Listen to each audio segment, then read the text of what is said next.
Fill her up. You're listening to the Gas Digital Network. Conceive, believe, achieve. Shut the f*** up. You're listening to Believe You Me with Michael the Count Bisping. You know my name yet? And Anthony Lionheart Smith. Ladies and gentlemen, at the weekend, UFC 300 was one of the most spectacular UFC events, one of the best night of combat sports that we have ever seen. Okay, top to bottom, ridiculous fights. Even though a lot of people went out there and talked shit before it, you're all eating your words now. And guess what? Look at this. Look at who I am joined by today. The one, the only, the victorious at the weekend, Renato Moicano. Brother, thank you for your time. Thank you for having me here. You are a legend and you know it. Thank you so much for the platform, Michael Bisping.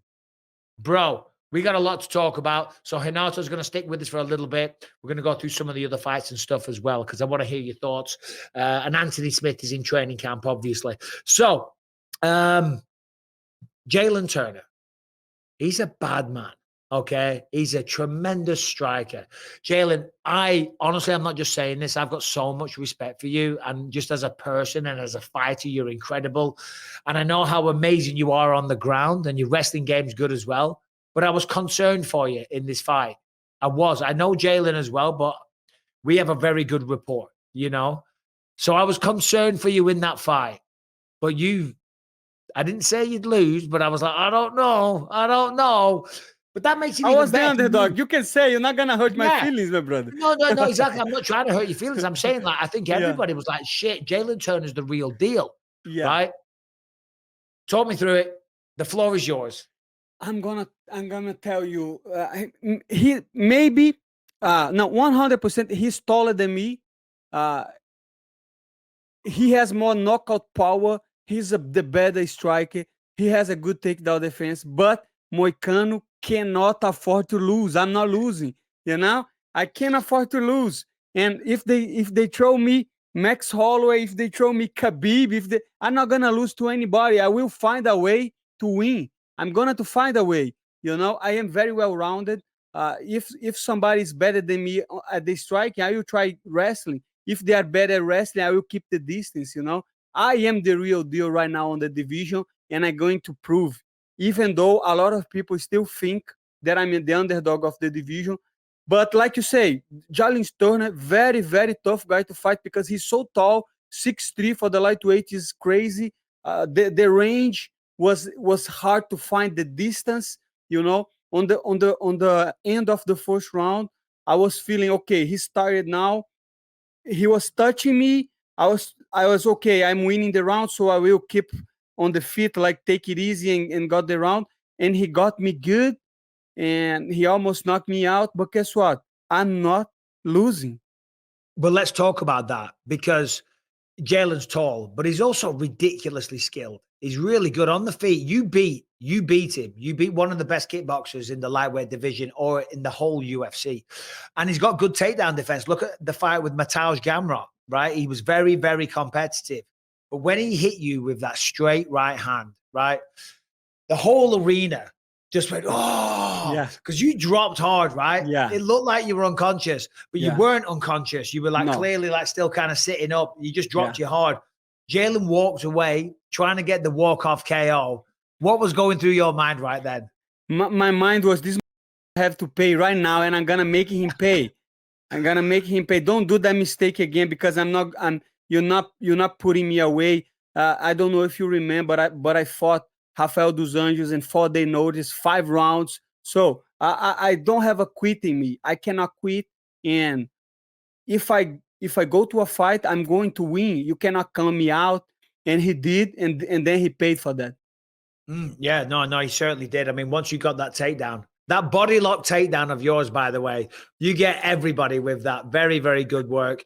Yeah. Then you get the mount, and then you just go to town, right? Yeah. After getting dropped like that, to turn it around a complete 180 degrees, how good did it feel when you were on top in mount, smashing down? Talk to me about that feeling.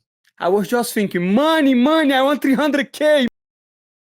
I want the bonus, but I knew what would be hard to to get, like you say, stellar card. We have former champions fighting the first fight, but to be completely honest with you, I was just happy. I'm happy right now. I have 5 wins streak on the lightweight division. That's not an easy thing to do, and I just hope I keep winning, keep doing my thing, and one day I will have the opportunity to be a champion like you. Yeah, I mean, right now you're on a 3-fight win streak. Drew Dober, Brad 5. Goodell. 5? On the lightweight. Check the topology. Oh, no, you're right. You're right, because what was Dos Anjos a catchweight? 160. Yeah, That's so not that was a lightweight. catchweight. Yeah. So you went the distance with him as well. Alexander Hernandez, Jai Herbert, Drew Dober, and now Jalin Turner. So you're going to be highly ranked. Now, on the microphone, you were brilliant. And we're going to get to the other stuff in a minute because I want to hear all about it. But Paddy the Baddy Pimbler, talk to me. Come on, Manchester, Paddy Pimbler, what's on your mind? I don't know yet. I saw people saying that he's going to fight Bobby Green, right? I don't know why. I think Bobby Green called him out, right? I was too busy, but I don't know what UFC is going to do. But of course, if they want me to fight Paddy Pimblett, I will fight Paddy Pimblett. I think he's a high profile. Everybody knows him. And I think it's easy money. I think Paddy Pimblett is easy money. Today, I watched his video doing the reaction video of my fight. And he said, no, I like Moicano. Why didn't you call me out? But guess what? One day we can maybe do the TUF, the Ultimate Fight, and we can be coaches on the Ultimate Fight. I say, okay, I think that's fair enough, but it's up to FC, you know. I'm not trying to rush anything. I just want a fight as soon as possible, Bisping. I don't have much time to lose. So if UFC wants me, keep me busy, I want to fight in Manchester or I want to fight in Vegas, International Fight Week, I'm ready. I didn't have any injury, so I will rest this week. Next week, I will be training and waiting for my next opponent. Yeah, and well said. On the microphone, you were talking about the Economist. What was his name again? Mises, Ludwig von Mises. Ludovic von Mises. Look at this. Renato Moicano. Just when you think the man's a knucklehead, that UFC fighters. But I am a knucklehead. Yeah, me and you both, and the crowd knows that. What's his face? Jordan Peterson. Gave you a shout out on Twitter saying the world has gone crazy when this, that, and the other, and the prize fighters are quoting famous economists, something like that. I'm sure you know what he said. Yeah, unreal. Not only him, but Ben Shapiro, and if Elon Musk tweets something about it, I think people are in need of this message, you know, because the reports of the last week, the inflation is going up again. It's just because the uncontrolled debt of all states, is not only America, every state in the Western world is spending more money than they are getting. So it's just like in your home. When you spend more than you keep it, you're going to be in debt. And that's why they keep printing money, and that makes the inflation worse. So I think it's a cultural thing. You know, we need to understand about money and politics to keep that, because I know you live in America now for a long time, and think about the inflation. The houses in California, the prices are crazy. In Florida, are crazy. Like in a couple of years, it's going to be hard for the regular guy to get a family, to get a house. It already is. Yeah, but it's going to be worse, because if they try to control the yield and the interest rates, they're going to make worse, because the rich is going to be rich and the poor is going to be poor, because they will keep printing money and make like stuff like stocks and houses even more expensive, and the rich people will buy these things, will get more rich, and us, we're going to be poor. So we have to fix that, and we fix that through education, to economics, to money, and to Bitcoin. Yeah, but you're absolutely right with the Bitcoin as well. But so Ludwig's message for people that don't know, tell them, because obviously, you know, you went viral for that moment and it was a great clip, and what a way to use your platform. Well done, Renato. But for those people that don't know, and I might be one of them, tell people basically in layman's terms, what he stands for and It's what the very- message is. Let me show. This is the book, Ludwig van Mises. In Portuguese, it called 6 Lessons. And why it's so important? I recommend you to read a lot of things. You have to understand about history. I'm going to read this. I'm going to read it. Read this. This guy, he was an economist, very well known, and he went to Argentina on the 1930s or something, and he did 6 lectures explaining people about economics. So somebody transcribed that to a book. So the first lecture was about capitalism, the second one socialism, the third one interventionism, the fourth one about inflation, the fifth one about investments abroad, right? Like I don't know, I don't remember the word. And the sixth one was politics and ideas. So in this book, he explained how capitalism started on the Europe after the Middle Ages, right? And the Industrial Revolution and what comes with that. And then he explained about socialism. He explained why socialism is not going to work, because the value of the price. And then he explained the economy, the double economy, like the socialism and the capitalism together. And then we have interventionism, and then we have taxes, and then we have inflation, that is the people printing more money that we need. And he go to these topics and he explained in a very easy way. You don't need to be a scholar. You're just a regular guy.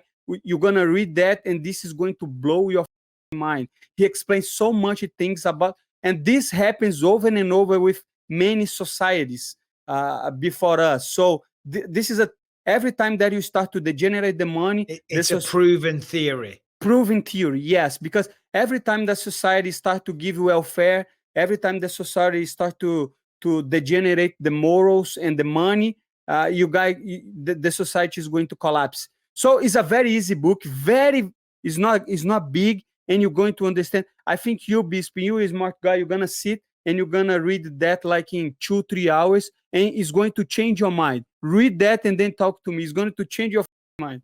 It doesn't need to change my mind. I'm with you, brother. I'm with you. I know. And what was it? What was it called? One more time. The name in Portuguese is the 6 Lessons. The 6 Lessons. The 6 Lessons, but I don't know in English. I think it's human behavior. Let me ask. Hold on. Can I give you the 7th lesson? Yes. You know what the 7th lesson is? Nah. Never underestimate Alex Pereira. You know what I mean? Because I tell you what, go on, you're just looking up the English title? I'm looking at Human Action, a treatise on economics. Human Action. Okay. Yeah. All right. So obviously crazy. Alex Pereira is crazy, right? And the way he did, like, stop, the referee, stop. Yeah.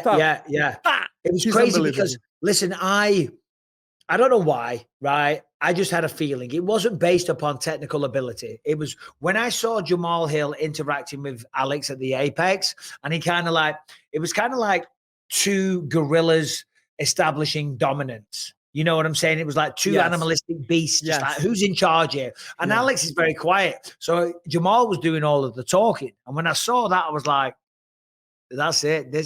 Jamal doesn't care. He's not scared. He's not intimidated, and he's got power and all the rest of it. So I just had a feeling that he was going to do it. Well, I was wrong on an absolutely gigantic level. I will never underestimate Alex Pereira again. I mean, as you say, he gets the kick in the groin. He's like, no, brother. No. I've backed him up against the fence. No, I've got him exactly where I want him. I'm cooking, bro. Leave me alone. Back off. What a guy. Unbelievable. But you know what is funny? Because I had the same feeling. I just started a podcast, Show Me the Money. I'm going to bring you to the show. I start a podcast with Gilbert Burns, and we bring Jamal Hill. And he was so confident. You know, he was saying, man, I'm going to fucking hit. People are not going to believe. And I say, okay, this guy knows something that I don't know. So maybe he got a shot against Alex Pereira. But when you know that, when you are a striker, when you're fighting a guy that double champion kickboxing and has that knockout power, it's just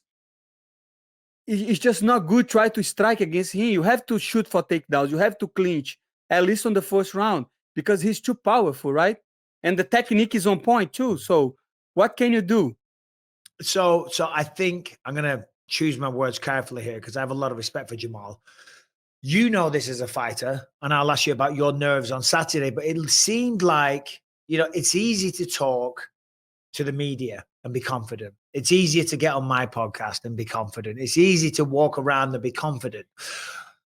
But when you stood in there with Alex Pereira and he's just giving the bow and arrow, right? And you see him, and then all of a sudden you're thinking about all of the knockouts and everything.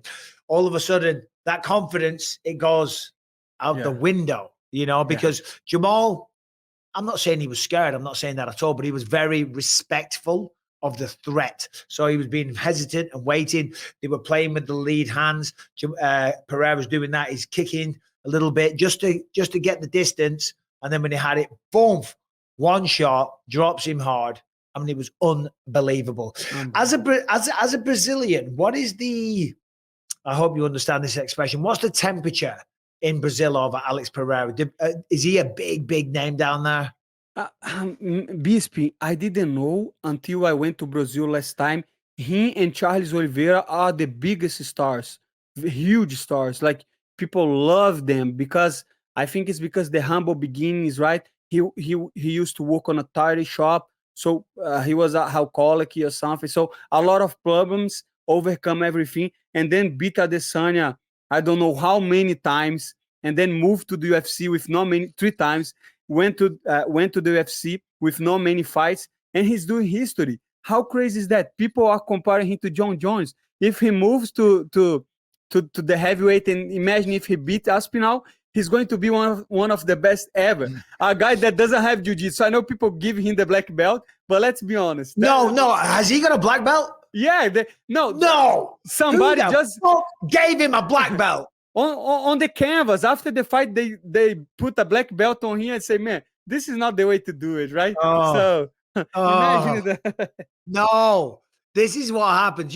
There's so many black belts out there because they do well. And then the master wants to say, Alex Pereira is a black belt under me or my whatever. Student. He's my student. He's my student. My God. That's just crazy. Him versus Tom Aspinall. I don't think that's a good idea. I just said, I'll never underestimate Alex Pereira again. Could he knock him out on the feet?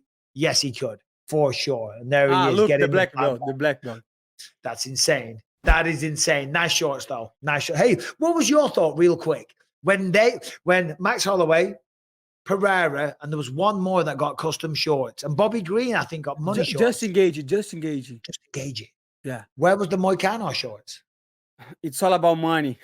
But they didn't give me yet. But I like it, because I like before Venom and Reebok. Do you guys remember? Everybody had their own shorts. Cerrone used to have a Muay Thai short. I like it that. I think UFC should allow people to have more liberty with the shorts and stuff, because that makes it easy for the public to connect with the fighters, right?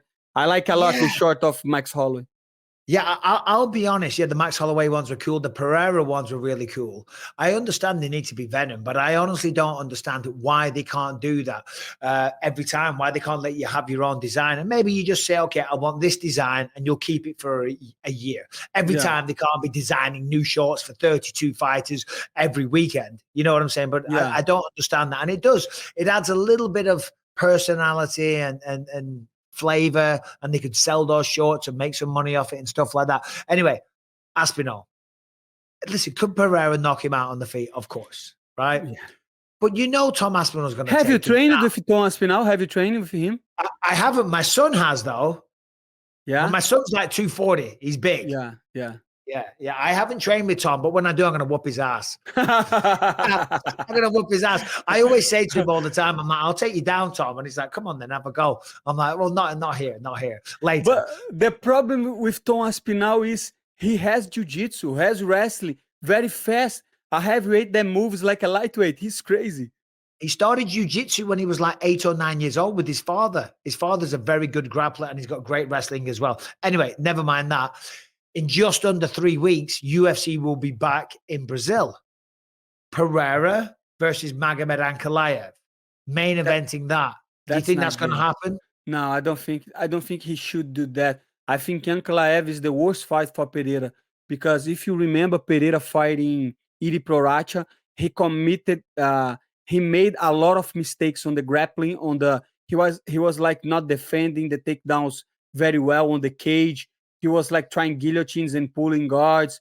I think Pereira still has a lot to improve, and a guy like Ankalaev, I think, is the worst opponent for him because he's very well-rounded, Russian guy, good wrestling, and especially with the amount of time, there is not much time for him to prepare for Ankalaev. I wish he fought somebody else before he fought Ankalaev, or even have time to train. Yeah, no, absolutely. I think it's a terrible idea. You don't want to fly down on 3 weeks. Number one, he's got to do the weight cuts again. He's got to travel down there. He's got to go through the whole fight week, and then he's got to fight. He broke his toe, right? And he broke his toe. And he's got to fight a Dagestani. Yeah, you know what I mean? That's not good. Never good. Never good. Yeah. Okay, so all right. Tom Aspinall in Manchester. Screw it. Let's go. You mentioned Charles Oliveira a second ago. Do you know Charles? You got a good relationship? I know him. We are not friends, but I am a huge fan of Charles Oliveira. I think the things that he done for himself and for his sport and for his team, he had very good accomplishes in the sport. So I like him, but I'm not friends with him. Yeah. Okay. Because as English speakers, it's hard for us to gauge a fighter's personality when they're not speaking English, obviously. Just like if they don't speak English, they can't understand me. They can see that I'm running around and laughing and being stupid and dumb. And they're like, this guy's an idiot. They know that. But they can't tell what we're saying is funny or whatever. What is Charles Oliveira like? What do you hear? Is he a funny guy? Is he calm? Because he always seems very intense, but I only see him in the fight environment. Yeah, that's good. I don't think maybe he's funny, like with the friends and stuff, but I feel like he's an intense guy, like you say, and I think he's very religious. I think he's very, very, very religious. The vibes that I get from him is that like very religious, very humble. Like was poor when he was kid, so I think he's very grateful for God all the time, and that's the vibe that he gave me because we were cutting weight at the same sauna at the PI, and he was like with religious songs all the time, praising God, and that. So I think he is that style usually, but I think with his friends, he probably is very funny. Yeah, no, for sure. I want to talk about his fight in just a second. So you're not a religious man, Renato? No, I am a religious man. Man. Yeah. Yeah. Is there anybody in Brazil that isn't a religious man? No, I thought it's you would hard. have said, yeah, I know. Is everybody religious? Like Everybody. What happens if you meet somebody and they're not a religious guy? Do you all like, get him? It's the devil. No. I think it is the roots, right? It's the roots of like, especially because we were colonized by Portuguese, and they went to Brazil to spread the word, right? To put the Catholicism, and they built schools and they like converted the people. So 90% of the population is Catholic or like they are Christians, and it's funny because if you see a Brazilian, if you tell them something about God, they're gonna love you, brother. Especially if they fighting. If you go and say Godspeed, God gonna help you, they go crazy, my brother. Brazilians love that. So I am not being disrespectful, okay? But I've got a question for you, and I would love to know the answer because I always, what's the word? Every time. And Brazilians always do it, okay? And I love Brazilians. I love all people, as long as you're not a dickhead. And I'm sure you're the same way. And any fighter, not just Brazilians, any fighters, when they win and then they thank God, right? Yeah. And I always think, well, what about the guy that lost? And what about that time when you lost a fight? And then I think, if there is a God, does he not have better things to do than monitoring that cage fight in Salt Lake City. Yeah, I know what you mean. You know what I you mean? Of course, I know what you mean. So that's why when I pray to be to not get hurt and to not hurt my opponent, and like everything happens for a reason, and maybe God is letting you lose because you need to learn something. And let me tell you something, the moments that I learn most of my life when I lose. Every time that I lost, I learn about myself. So I think God let you lose so you can learn, and then you can be victorious. Actually, depends on you, of course, but a little help is never bad, right? So No. God has been helping me a lot. Good. And I hope he continues to do so. A little bit of help, a little bit of luck goes a long way. And it's funny. 100%. Yeah, every time I used to fight, same thing. Like when I fought Anderson Silva, right before the fight started, we went to the center, the referee reads the, we want a fair fight, all that type of thing. We hugged and I said, good luck. Yeah. Good luck. But I didn't mean good luck. I hope you win the fight. I mean, Yeah. I hope we all go back to our families and everything's fine. So Charles Oliveira went out there Saturday night. Tough fight against Arman Tsarukyan, right? Tsarukyan, I kind of felt like he might have the antidote, the style to Charles. Charles is one of my favorite fighters. He's one of the most exciting fighters in all of the UFC. What was your thoughts on that fight? Charles is very dangerous. He can finish the fight in every point of the fight, but with the wrestling and if the ground and pound and his youth, right? And his style, like the ground and pound and the elbows, I think Tsarukyan is a hard opponent for everybody. He is very tough. The way he survived the guillotines and the submissions attempt, that shows he's a man on a mission. And like you say, our wrestler is always a tough match for a jiu-jitsu guy. You have to be aware of that. And I wish Charles stand a little bit more on the striking, like outside, right? But he always too much aggressive. He always like fighting on the pocket. I don't think that's good, especially if you fight a wrestler. Tsarukyan, if he get on top of you, he gonna make a lot of damage. And he even sweep Charles. So he's a very good fighter.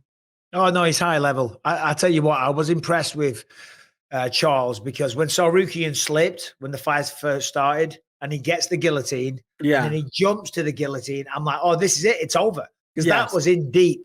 But then somebody was telling me that they rolled with Tsarukyan recently, and apparently he's just impossible to choke out. And then I saw him doing some breathing exercises. I saw that too. Yeah, you saw that? I saw that too. You ever done breathing exercises to not get choked out? Yeah, I never heard about them, my brother. And I don't think they're gonna work either. No. The Russian guys, right? They were in the street, like and doing stuff. I saw that. I don't know, but it's good for the promotion, right? UFC love that shit. Yeah, of course. But the way Charles jumped to the guillotine and he had both legs, the full guard closed, and then he was able to turn it into a mounted guillotine and trying that. I was very impressed. I thought it was the correct decision. I thought it was 100%. The correct decision. I think he won in a decision, an unanimous decision. For me, it was not split. I think it was easy. I think the judges they gave too much for Charles because the submissions attempt. But if you see control time, like takedowns and score by the punches, I think Tsarukyan did a great job. Yeah, no, 100% agree. What was your favorite fight of the night? Of course, Max Holloway and Dustin Poirier. That was unbelievable. God, we haven't even spoke about that. Holy shit. Unbelievable. Max Holloway is such a gangster, my brother. It's impossible to not like Max Holloway. It's impossible to not like Max Holloway. I mean, we're going to talk about the fight in a second, but like even after the fight, when he was getting asked about Ilia Topuria on ESPN, didn't say anything bad. So respectful, because Ilia Topuria was just like, he looked bored, or a blank expression, or maybe he was just tired, or who knows? He could have twisted that. Max Holloway could have said, "Look at that. Yeah, I wouldn't be chatting shit either. I'd be keeping my mouth closed. That's right. Ilia Topuria doesn't want this." But he was like, "No, maybe he's just a quiet guy. Maybe he's socially awkward." And I'm like, Max, your legend just keeps getting bigger. I mean, how can you not love this guy? Now, let's talk about the fight. That fight, ridiculous, as we know. I think Justin Gage made a lot of mistakes.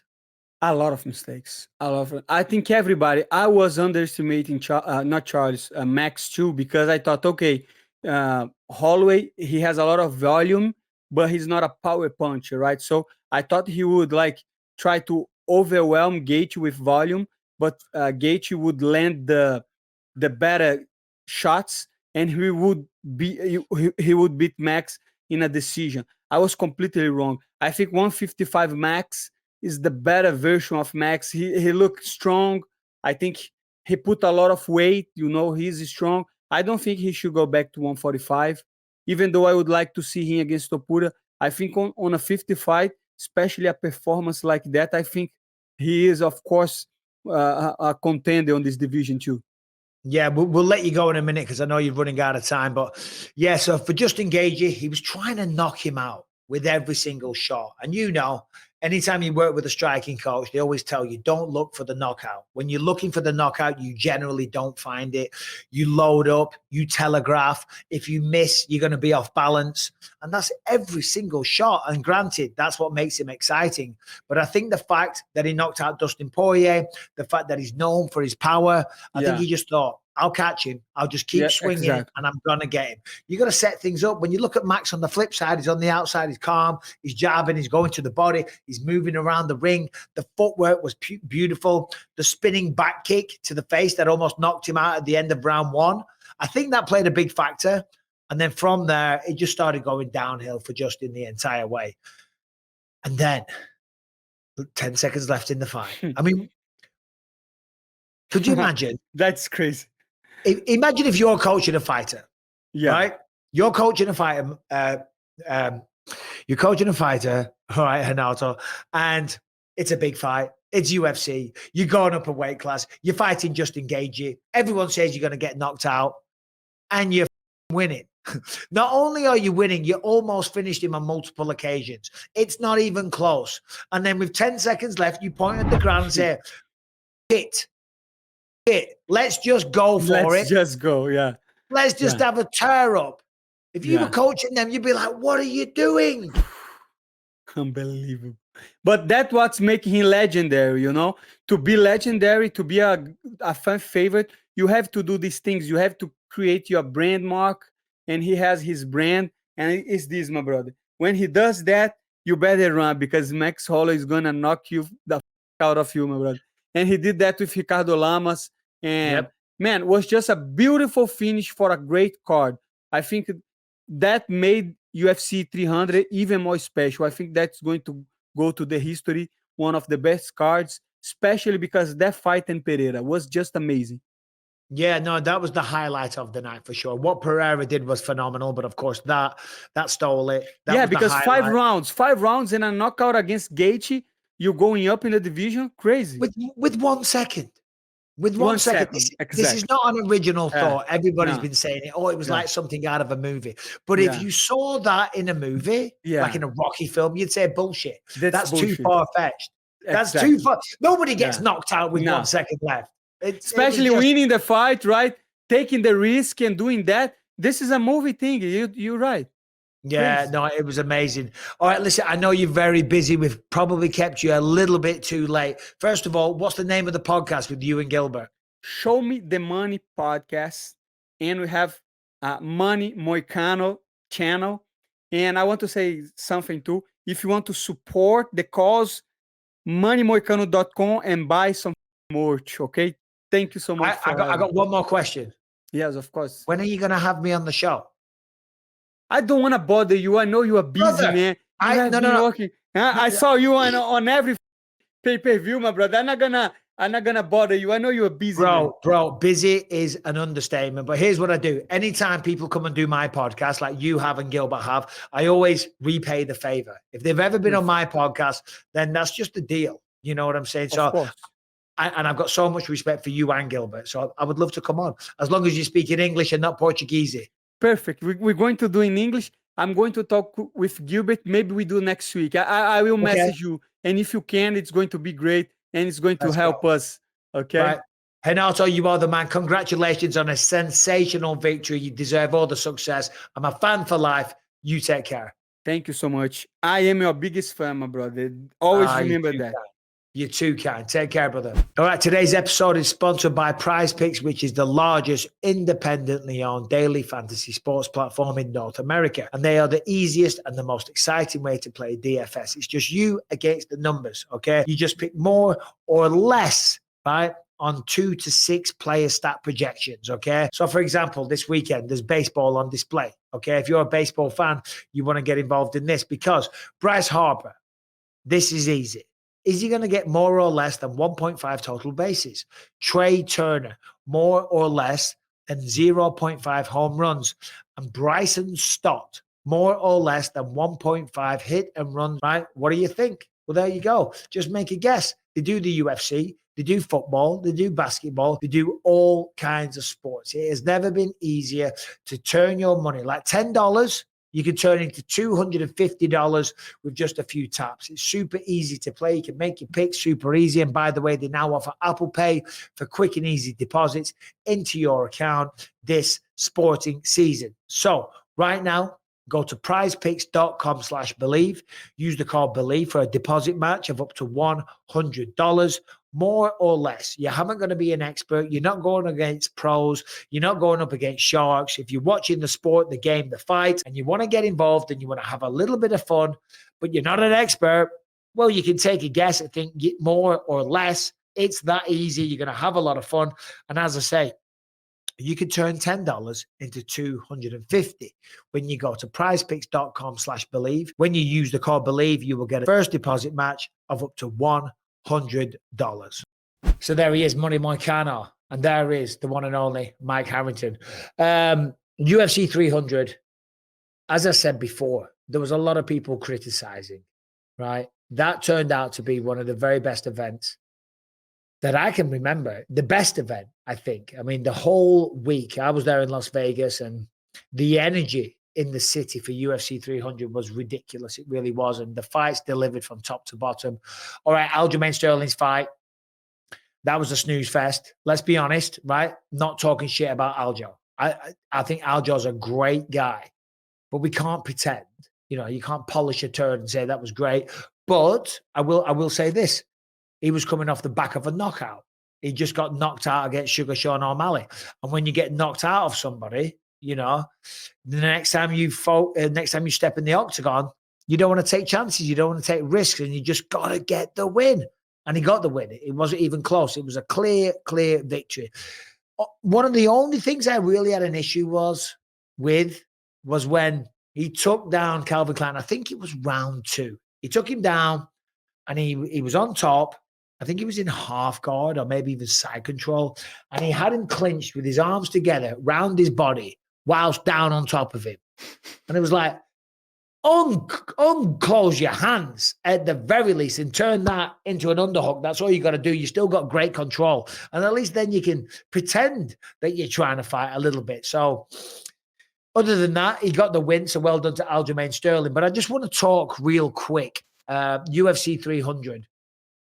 Do you know what was so impressive about UFC 300? And it's the UFC in general, because, and I'm not being a company man before you all bloody start, we all need to appreciate and respect the UFC for what we have, for what we see, for what we get to enjoy, what we get to talk about, these fighters' journeys and their lives and the bouts, the unforgettable fights that we get to experience every weekend. Because if it wasn't for the UFC, we wouldn't be seeing these. It's just true. Okay, and a prime example of what the UFC are doing is Alex Pereira. Because Alex Pereira, 2 years ago, I think that's accurate, or round about that, wasn't even in the UFC, wasn't even a part of the promotion. And now he's without question one of the biggest stars. His stock will have went through the roof on Saturday, beating Jamal the way that he did. And it just goes to show, because remember a while ago, well, what they're going to do when Chuck Liddell retires? What they're going to do when Ronda Rousey retires? What they're going to do without Conor McGregor? GSP. The list goes on and on and on. 2 years ago, this guy wasn't even in the UFC. And now he's headlining that, and no one had a thing to say. Yeah, some people bitched, but they ain't bitching now. It's unbelievable what the UFC have accomplished. Yeah, I mean, Dana White, it's weird. Like, I remember it was kind of prophetic, right? Like, he was talking about UFC 300, and he was like, when we talk about the first fight on the prelims, you're going to go, holy shit, I can't believe it. And sure enough, like, talking to people during the day of UFC 300, they were like, what time are you planning on tuning in? I said, bro, first fight of the night, Figueiredo versus Garbrandt. They were like, yo, how is that the first fight of the night? Right? Like, Dana knew what was coming with this one. He told us what we should expect, and everybody went absolutely bonkers with it. And then you look day of, and it had the exact effect he promised you it would have. Absolute banger card. You know, in terms of, you know, the people criticizing, I'm going to say this, because they were like, do you know what the issue was? It's that the fight card was so ridiculous. And then it was topped off with Jamal Hill and Alex Pereira, which of course is a tremendous fight, was a tremendous fight, but it's not this bonkers superstar main event. It's not GSP versus Habib or something like that. If they would have announced the main event first, I said, guys, UFC 300, Alex Pereira, a two-weight division champion, taking on former champion Jamal Hill, people would have gone, wow, great card. And if you said, and don't worry, wait until you see the undercard, and then started dropping all the other ones like that, I think, and I'm no marketing genius, and I'm certainly not criticizing the UFC, I'm bigging them up, but I think if it was done that way round, you know, then maybe it would have silenced all those dickheads online, and you know who you are. Yeah, but sure. But those dickheads, right, talking about a card like UFC 300 3-4 months out only helped to build that anticipation and the expectations of the card. And then for it to deliver like that and 100% silence those guys just shows the UFC does kind of know what they're doing. They got all you guys to talk about it, all you guys to shit on it, and then it delivered like that. Now who's eating crow? Yeah, so I'm looking at the fight card right here. Obviously, we just talked about Renato Moicano and Jalin Turner. Jessica Andrade was very effective and successful. Figueiredo choked out Cody Garbrandt. It was a bit of a slower start to the night, but you know, it was a technical performance. Bobby Green, Jim Miller. Bobby Green was just too fast, too quick, and that was always a tough matchup for Jim Miller. He's got miles on the clock. He's never been the fastest, most dynamic striker. Very, very skilled in every area of mixed martial arts, but just on paper, that was always a tough matchup, and it proved to be in person. I'm just looking to see what else before we get to the main event. What about Diego Lopez? That's what I was going to say. Oh, my God. I was like, yo, give that man his $300K after that knockout. I don't know how you could put on a better performance, right? He lands 2 clean shots. Both of them drop Sadiq Youssef in a fight where Lopez was a slight favorite, but I think a lot of people were picking Youssef coming into this fight. He made it look easy. Yeah, no, Diego Lopez, man, he's got a bright future. So we know that Max Holloway got 2 bonuses, and we'll talk a little bit more about that in a little bit. Who got the other 2? It was Yuri and Justin. Yeah, of course, fight of the night. No, but there's 2 people in the fight of the night, yeah, and then there's 2 other bonuses, and Max Holloway and Yuri. Oh, Yuri, yeah. Sorry, pardon me. Okay, I mean, how about that? 300,000 each, 600,000 if your name's Max Holloway. Max Holloway, I want to talk more about this. The doors that he has opened, you know, the opportunities that he now has before him is phenomenal. It's just incredible. Listen, never mind as a person. Let's remember, it wasn't that long ago. The narrative around Max Holloway was Hall of Famer, former champion, one of the best featherweights ever to do it, but his championship days are probably behind him. He's the second best featherweight. Then Poirier comes along, and well, he can't beat Volkanovski. He probably won't beat Poirier. Shouldn't be stepping in there with Justin Gagey because that's just crazy. Knocks him out in the fight of the night, fight of the year, one of the best, most cinematic, high drama fights you'll ever see. And now, look at the options. He could stay at 155, potentially fight for a belt soon. He's now a BMF champion. He has a potential fight with Ilia Topuria, because I think now, and then by the way, I'll go back to that point in a second. And also a red panty night against Conor McGregor for the BMF belt if he still has it at the time. So there's tons of opportunities, massive amounts of money to be made, and just flipped the script completely. You know, I don't think anybody ever disrespected Max Holloway. They always knew how good he was, but it was like, his championship days maybe were done. But now it's like he could be a champion of multiple weight classes. He could even go up to 170 and do big things there. What would you like to see him do? I mean, the McGregor fight cropped up across my timeline. He was talking to some reporter at the airport in Hawaii, and he mentioned McGregor as his number one option. I mean, he is going to need some time off. He said that after the Gaethje fight, that ate up his legs, gonna need some rest and recovery. Max doesn't usually fight more than once or twice a year anyway, so no rush for him to get back in there. He's got some time with McGregor at 303. And tell me what's a better story for McGregor, right? Because Max Holloway just hit crossover status. Right? I was listening to Bill Simmons, a massive like mainstream sports podcast on the way in, and that's what he was like. He kept teasing that the whole episode. He was so excited to talk about it. This guy is getting talked about on way more places than either of the champions at 155 or 170. So he makes the most sense for McGregor too. Ocho Cinco. Ocho Cinco wants that heat. so just tell me, Ocho Cinco. I thought he was a baseball player. He's a basketballer, right? Football player. Oh, I'm saying it for the English audience. They have no idea who Ocho Cinco is. Who is Ocho Cinco? Real quick for the internationals. He was for the people in Uganda listening to this podcast. Them two people. He was at one time like the second or third best wide receiver in the NFL, and he parlayed it into a very lucrative media career. Ocho Cinco is 8'5", his jersey number. Right. Okay. Yeah. So he reckons he can beat Max Holloway. Shannon Sharp was like, "What are you talking about? You'll get knocked out in 30 seconds." Oh, here we go. We got a little clip. In the UFC. That's why UFC fighters have to go to the boxing ring. Ain't no boxer gonna do nothing with no guy in the UFC. It's gonna be over the matter of time. Let me ask you a question now. Let me ask you a question. Because I was state wrestling champ in 82. Mm-hmm. Okay. You see my hands go. I got hands. So at what point do you think Max Holloway would beat me if we were to get in the octagon? Like round 1, 2, or 3? 30 seconds. Wait, what you mean 30 He'll seconds? Tap you out in 30. Why you disrespecting I'm putting me? all my money. I'm taking all the money I got, everything I own, and putting it on Max Holloway. So you think I don't know about 30 seconds, but it's going to be quick. It is going to be quick. Max Holloway isn't a wrestler. He take him down. Listen, we've had those conversations about non-mixed martial artists many times. I want to talk about Justin Gage. I was saying before, he loaded up with every shot and kind of telegraphed his shots. That was a bit, and listen, I've got a tremendous amount of respect for Justin Gage. Whether or not he was talking a little bit of crap after I commentated Usman versus Leon, I said at the time, that's just him being a good teammate, and I respect that. And then when I said that Dustin Poirier was probably going to be next for Islam Makhachev, and that upset him, well, that fight is made. We're going to talk about that in a bit. And then when I justified it, he said, oh, Bisping's talking bollocks. Well, I wasn't talking bollocks, was I? I wasn't. Justin Gage isn't going to be fighting Islam Makhachev, but he's still one of the most exciting fighters in all the sport, and he'll be back. I just think he underestimated the threat of Max Holloway.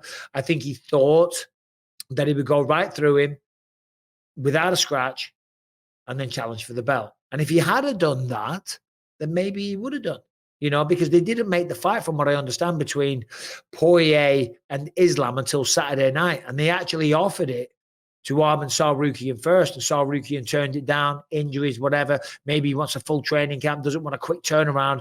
So then they went to Dustin Poirier. So that's well done to Dustin Poirier. For Justin Gage, though, yeah, I just think he underestimated Max, and you just can't do that in this sport, not against somebody like Max. I agree. There is part of me, though, that thinks going into that second round, Gaethje kind of had him where he wanted him, until he ate that spinning back kick that broke his nose. And I think that did change the whole complexity of the fight. That was the end of the first round. He didn't have him where he wanted. He was getting outpointed. Then he got his nose broke. Then he got pieced up. Then he got picked apart. Then he got shot to the body. Then he got a right hand to the face. Then he got wobbled. Then he almost got finished. Then he almost got finished again. Then he got poked in the eye twice, which is a shame. Max didn't do that on purpose. I'm not shitting on Justin Gage. I think he's phenomenal, and I'm a big fan, and I always will be, regardless of what he says. He's just a proud man. But Max Holloway was phenomenal. I was going to say something else a second ago. What have you got, Harrington? Anything you want to mention on UFC 300? I mean, one of the saddest sights I've ever seen was Gaethje's parents watching the knockout. I saw that leak on social media today. So whoever's putting that out for content, by the way, maybe think twice about that. Yeah, what kind of person have you got to be to stand there? And thank you for bringing that up. Good point, Harrington. What kind of person have you got to be to sit there and think, there's Justin Gage's parents. He's just been knocked out, face planted, vicious KO. No parents want to see that. Certainly nobody's mother wants to see that. And then thinks, I'm going to film them. And then thinks I'm going to post it, like to embarrass them or whatever.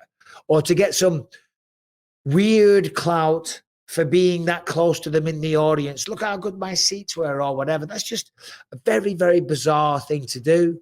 It's not respectful in the slightest. Sean O'Malley's coach, Tim Welch.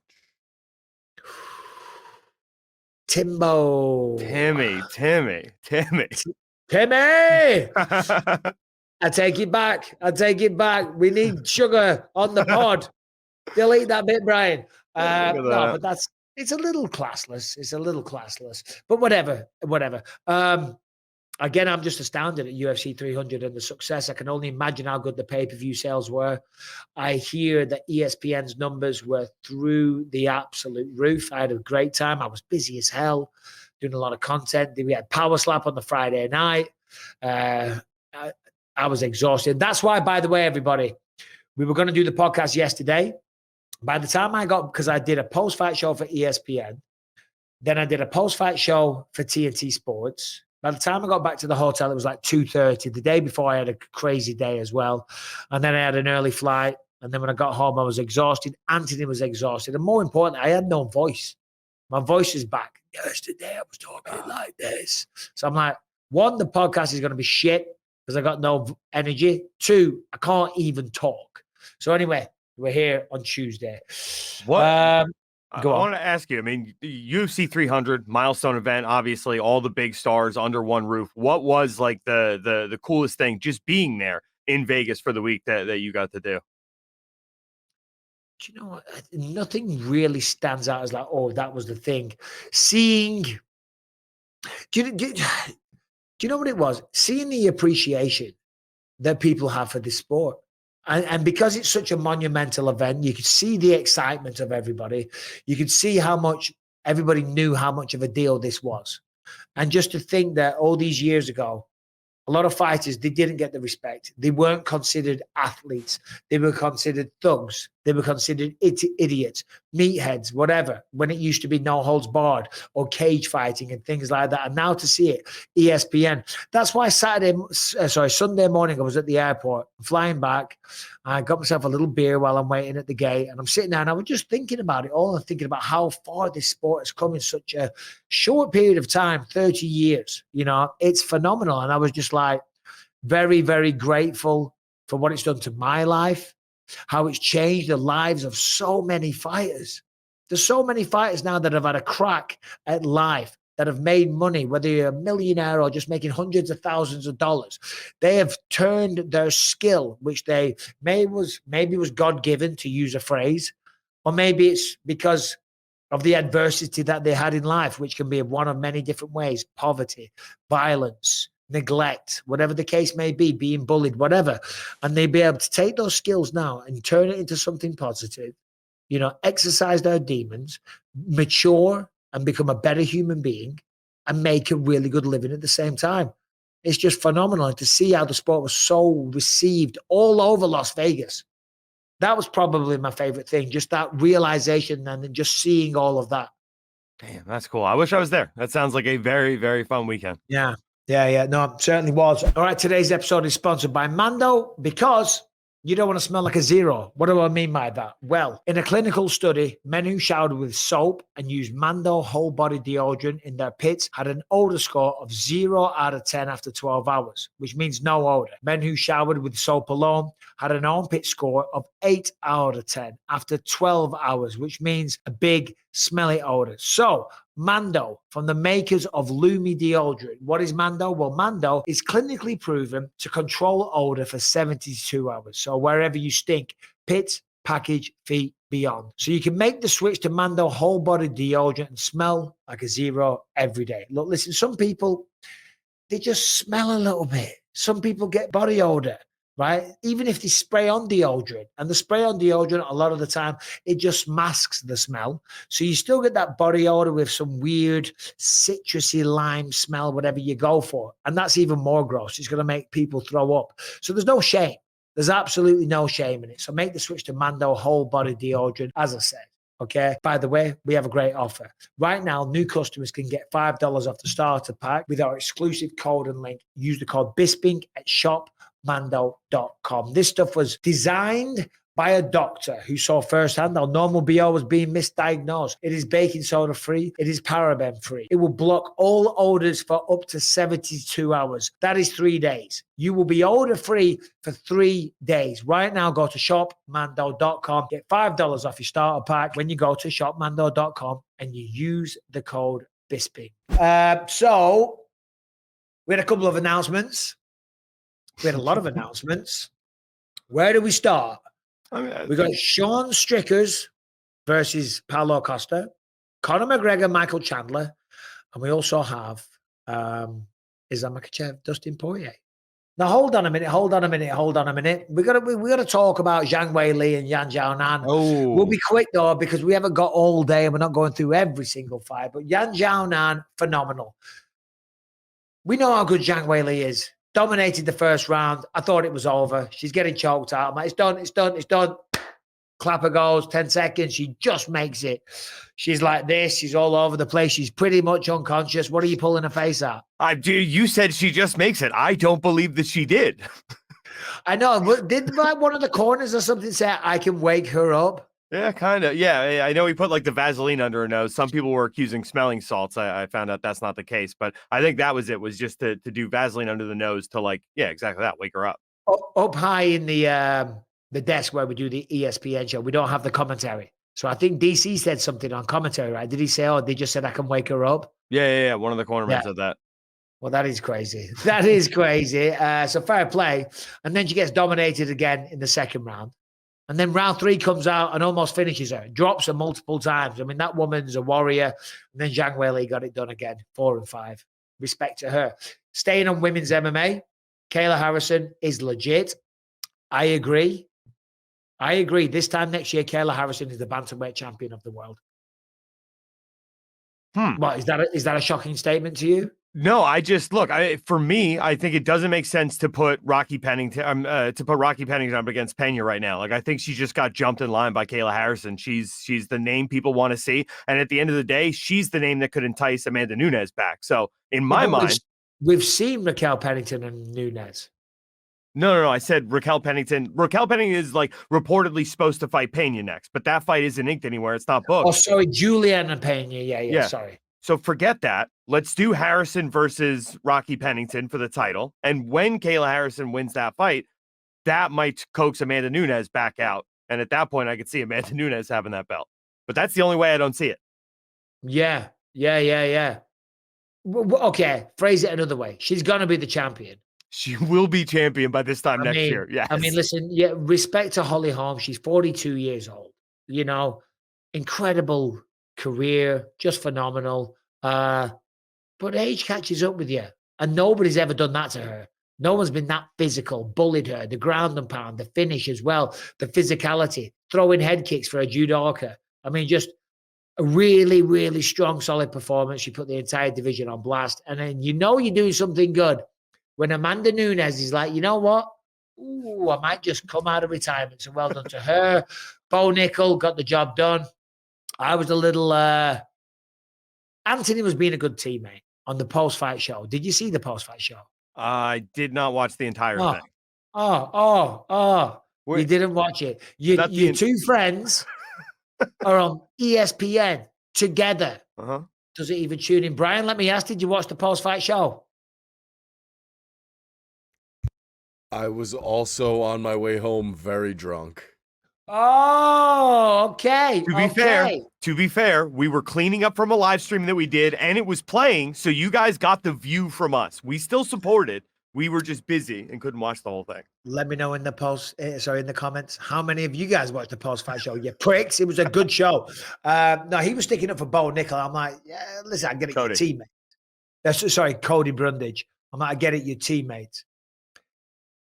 but he didn't really do much, did he? And fair play to Bo Nickel. He was aware of his performance. He put his thumbs down, which I thought was the great thing to do. But he can take more chances. Bo Nickel can take more chances. Why? Because he can pretty much take his opponents down whenever he wants. That's how good his grappling is. So if you have them down, take a chance, posture up, rain down elbows, throw punches, whatever. Make it a little bit exciting. I've always been high on Bo Nickel. I've always said he's got a great future.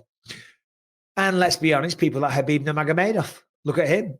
His fights back in the day weren't exactly thrilling, can't miss fights, but it's the dominance. It's the dominance that kind of inspires people and like blows their mind and turns them into fans. That's why I was talking to someone recently and I was like, I wouldn't have Alex Pereira fight Tom Aspinall, because if Pereira loses to Tom, even though it's at a different weight class, only the hardcore fans know that. To build somebody into a massive star, it's the casuals. When the casuals come on board, when they're coming along for the ride, that's when you become a major superstar. And the casuals won't know or remember or give a shit that it was against Tom Aspinall at heavyweight. They'll just see Pereira losing again. You know what I'm saying? It's just So anyway, what? It's just red ink on the Wikipedia page. Nobody looks deeper than that. Well, it won't even be red ink. You just have to look at the details. Yeah. It won't even be highlighted in red. So anyway, so Bo Nickel, well done. Got the job done. And then, last one. We'll do this one. Yuri Prochazka versus Alexander Rakic. Wow. Prochazka's a maniac, right? I said he leaves openings. He did. I said he'll get caught in these openings. He did. Alexander Rakic looked phenomenal. He looked effective. The boxing was great. It was just all round a really, really good performance. But Yuri is such a monster that if you can't put him to sleep, and you got to be pretty special to put him to sleep, if you can't do that, you better bet your bottom dollar he's going to continue to come, and he's going to come. And he's going to come and he's going to swing with all of his power and he's going to do everything he can to knock you the F out. And he won't stop. He won't stop and he'll take shots and he'll still come. And that's why the man is a samurai. Dude, he really does seem like the unstoppable force. There was one point, I think it was maybe 20 seconds before the knockout, Rakic hit one of the cleanest crosses you're ever going to land on a man, right? Like Yuri coming forward, hit him right in the chin, totally stopped him. But Yuri didn't he didn't buckle, he didn't waver, anything. And I saw it in Rakic's eyes, like just the defeat. That was the cleanest shot I can possibly hit this guy with, and it didn't move him a millimeter. Like, I feel like in that moment he won that fight, and it was just a matter of Prochazka putting on the gas at that point because Rakic knew. It's a shame for Rakic, you know. I thought he looked phenomenal. His stock went up. He reminded the world who he is. Would have got fight of the night if it wasn't for Max Holloway, because that was phenomenal. So, yeah, I mean, listen, he came back. He had a bit of ring rust and he went up against an absolute monster. Do you know what I really liked about Yuri, his post-fight speech? Because there's all this talk about the samurai. And that kind of makes him the butt of some jokes, people talking. And Rakic, that was part of his trash talk. The man's not a samurai. He's from Czech Republic. What are you talking about? And I thought what he said was great. He's like, listen, we all need something to aspire to or to be inspired by. And he has been, obviously, a fan of Japanese culture. He's a fan of the samurai way, the samurai code. That inspires him as a human being. And therefore, he's kind of directed his life that way, and it's been a big influence. And he's absolutely right. So, yeah, he might not be Japanese and born and raised with a samurai sword, a katana, you know. He's not going to be popping up on Kill Bill. He's saying that he might do. He's definitely a character out of Kill Bill. But it has inspired him. And I love what he said, because he's right. As human beings, as men in particular, we need to be inspired. We need something that inspires us as young men or women, let's be honest. But I think men lose their ways a bit more. I think women are generally mentally stronger and can hold it together. Men need something to inspire you. And I thought that was a powerful message. And the proof is in the pudding, right? Like, say what you want about him, but that visualization, the meditation, that video the fan posted of him standing outside of the T-Mobile Arena doing the thing. Like, I watched that myself. I saw him do it outside of MSG after he lost to Pereira. Like that, he actually lives this stuff. He's very present in the moment. The proof's in the pudding. He's rode that to a UFC world title before. Who are you to criticize him? Who are you? Yeah. Yeah. You asked me before what was one of my favorite moments of the week. I'll tell you what one of them was. Friday night, I got to go and have dinner with Teddy Atlas and his family. Wow. And just getting to know Teddy and his family for me, it was beautiful because I got picked up at 8 a.m. I did the weigh-in show. And then from the weigh-in show, I went immediately to the ESPN desk, did 2 hours of live TV, finished immediately back to the Apex, cold power slap. By the time I got back, I was exhausted. No, that was Friday. So I'm talking Thursday night then, Thursday night. Was it Thursday night? I don't think it was. Which bloody night was it? I wasn't there. It was one of the nights. I don't know. It's all a bloody blur. Anyway, so I get invited for dinner by Charlie, the ESPN guy, right? Charlie's a legend as well, and he's good friends with Teddy Atlas. And I walked in, and Teddy's there with his wife, his son, his son's wife, and grandchildren. Just a whole family there, and it was in this old school Italian restaurant, and they were just like such nice, warm, people, and just getting to know new people and seeing the families interact and stuff, and the way Teddy was just like revered by all of his family, and then sitting there and talking about fight and boxing. That man is an absolute encyclopedia when it comes to fights and fight history. As we were walking out, there was because it was one of those restaurants, where they have like pictures of all the celebrities that have been in the restaurant. It was one of those. And Teddy's son, who's also called Teddy, legend of a guy, shout out if you see this, by the way, who's a very successful guy in his own right as well. He says, oh, look at that. That's Max Baer, who was a boxing champion, I believe, back in the day. Yeah, lost it to Braddock. Yeah. And I get confused. And with Max, I say, oh, he was German, wasn't he? He was German. And Teddy Atlas goes, oh, no. You're thinking of Max Schmeling. You're thinking of Max Schmeling, right? And then he goes in off the top of his head, all the history about Max Schmeling, who was the German heavyweight champ, who knocked out Joe Louis. Then they had a rematch in New York City in the height of World War II. The Western world versus Germany and Japan and who else? Italy.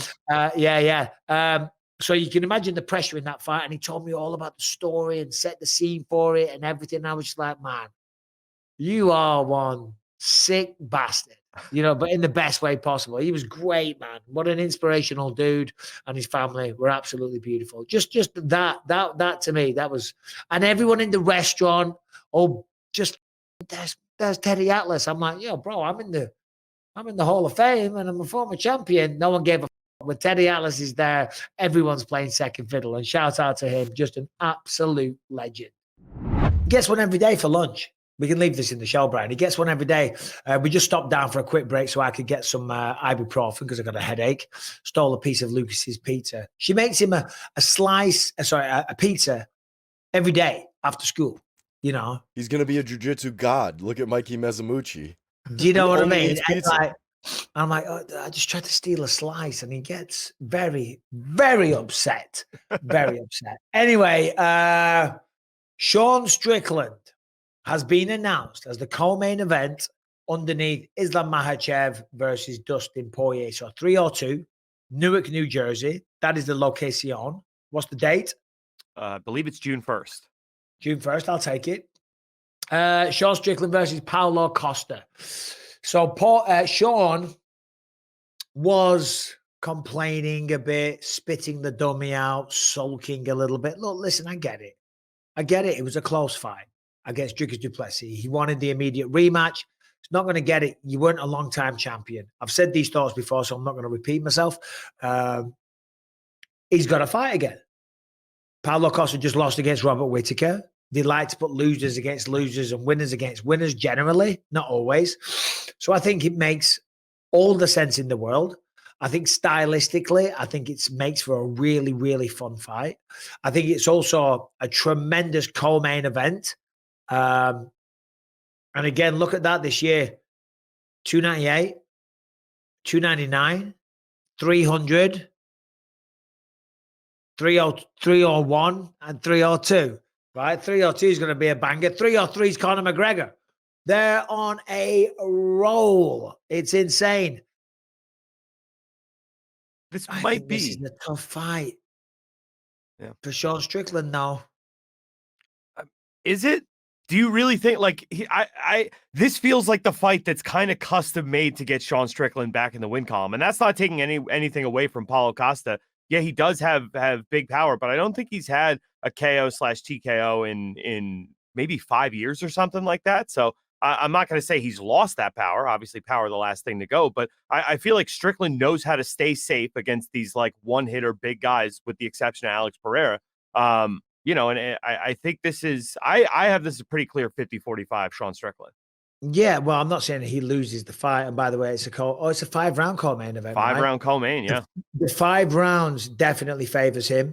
You know, saying that, Paulo Costa went 5 rounds against Marvin Vettori, where he was clearly messing around, came in 20 pounds overweight, and he went 5 rounds. The thing that always impresses me about Paulo Costa, number one, you can't take the guy down pretty much. Look at bloody Yoel Romero, stuffed most of those takedowns.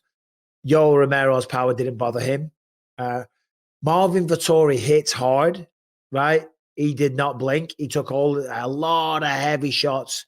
Paulo Costa, don't underestimate this man. I'm telling you. And don't underestimate Sean Strickland. What I'm saying is for both men, it's a tough fight. And I think that's what makes it such a compelling matchup, because they're what you want to see. Anytime a fight's just he's just going to get slaughtered. That's not fun.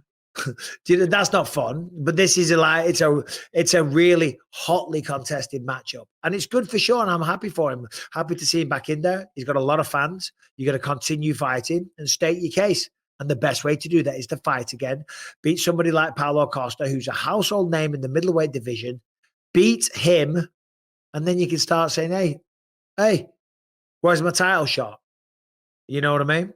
Because we've seen it before, right? Like guys have been, you know, like the Hamzat versus Whitaker is supposed to be for the #1 contender, but anything can happen, right? Dricus versus Robert Whitaker was supposed to be for the #1 contender. Sean Strickland ended up getting that shot, right? So I wouldn't put any kind of, real kind of weight or merit behind that. Like, you're fighting at 302 against a top-ranked guy in the division. If you're coming off a win as a former champion, you have as good a case as anyone. Yeah, no, for sure, without question, especially when that title fight is only 1 fight removed. So well done. I think I'm really a fan of Costa's style. You know what I'm saying? Like, he's a brute. It's not the most technical. He's an effective striker. He does have a lot of power. He takes shots well. I mean, look at that spinning wheel kick he hit Whitaker with. I mean, that was nice. That was a nice kick. So I think he's more powerful and a faster striker. Sean's probably technically a better boxer, but I think he is outpowered in that regard. It's a close fight. It's a close fight. I'm not sure who wins that one. And then in the main event, Islam Makhachev returning, taking on Dustin Poirier. I mean, unreal. We knew this was going to happen. The way that he beat Benoit Saint-Denis, the excitement that he's brought, the career that he's had, right? But the big question is, can he do it? Dustin Poirier has been a fan favorite for so long. He's had such an epic career. He's a solid dude, right? He puts on exciting fights. The 2 knockouts over Conor McGregor were phenomenal. Every time he fights, the wins over Justin Gage, Michael Chandler, Eddie Alvarez. Did he beat Eddie Alvarez? Oh, yeah. Yeah. I mean, that was the original BMF fight, kind of. Yeah. It's just unreal what he's done. But can he beat Islam Makhachev? What do you think? I mean, it is tough, because this to me should be the hardest fight for Islam in the division, right? Like I don't know, man. I can't count Dustin Poirier. I do. I mean, I've seen Arman fight Islam, right? And I think that everything Arman is very, very, very good at, Islam is great at, so I don't I just think there are intangibles that Dustin Poirier has, edges in Islam Makhachev over. Yeah, you're probably right. Looking at the rankings here, Arman, I see what you're saying. He's beat him once before. Short notice, granted, but Oliveira beating him. Gagey just lost, so he's not getting a shot anytime soon. Mateusz Gamrot, don't think he gets it done. Beneil Dariush, and then it's Chandler, Fiziev. So yeah, Dustin Poirier. Should we do a non-MMA story? Ooh, sure. What did you see any that struck your fancy? Well, I don't know if I did, if I'm honest. Okay. Brian, have you got a non-MMA story? Well, it's really funny that you asked that, Mike. I was just scrolling Twitter and I was wondering if you guys were interested in the latest chapter of Ryan Garcia's mental breakdown. Ooh. See, this is what I'm talking about. This is exactly what I do want to talk about, because it's not exactly MMA, but it's around combat sports related, but it's outside of analyzing a fight and breaking shit down. Give me the lowdown. Well, I just scrolled upon this hilarious video, Mike. Oh, I haven't seen this. Go on. NGQ, doing what I do. All white, looking nice. Okay, come through. I don't know if Ryan Garcia is taking the fight serious or not. Yeah, hold on a minute. Hold on a minute. Number one. That could be the best just mocking your opponent you've ever seen. Listen, I don't give a fuck about you. I'm going to sit here and doing that. He just failed the drug test. And he doxed his management all in one stroke. He put the Yeah, drug can we test out with bring that up? everybody's Not because of the emails, but he just failed the VADA, the Voluntary Anti-Doping Association. So is that fight going to be off? That's the biggest story. Number one, Ryan Garcia should not be fighting. I think it's well documented, and I think the public opinion is that he's clearly having a mental breakdown. And Devin Haney's right. He ain't taking the fight seriously. He's not even thinking about the fight. The man is going through some things right now, I think. And I don't think doing 12 rounds potentially with somebody like Devin Haney is going to help his problems. And I think he's really going to have an issue getting licensed. He was talking shit at the the New York Commission recently. Did he get commissioned? Has he got a license? So New York State Athletic Commission, his beef with them was that they said they were going to make him undergo like psychological evaluations before they would clear him for the fight, and he started kicking up a storm about that. But everything is moving ahead with the press obligations for the fight, so I have to assume they're sanctioned. No, not necessarily, because the promoter, in my case, it was the UFC. They're still going to promote the fight because they're under the implication that you're going to fight.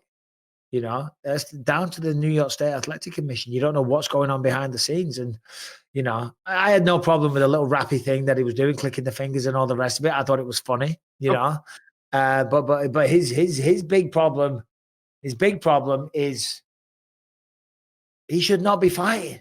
Go on. I was going to say, I saw a video of him out at a club last night with his shirt off, like rapping, like emceeing essentially for like a DJ set at some like hot New York nightclub on a Monday night, right? Of fight week. If you're doing that, is that not like the biggest?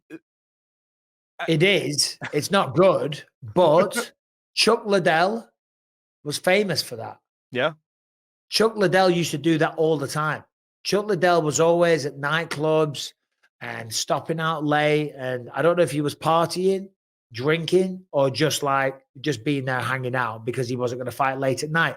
So you could look at it one way and be like, well, no, he's not fighting till 10 o'clock at night tomorrow. He's going to stay out late. He's going to enjoy time with his friends. He's going to enjoy the limelight because, it does feel good to be so appreciated everywhere you go, being the superstar of the UFC. Who knows? Maybe he had a few and he's fine. But yeah, I remember 2006, UFC 66. I was fighting at the MGM Grand in Vegas, and I had a film crew from England following me around. They made a documentary called Britain's Ultimate Fighter.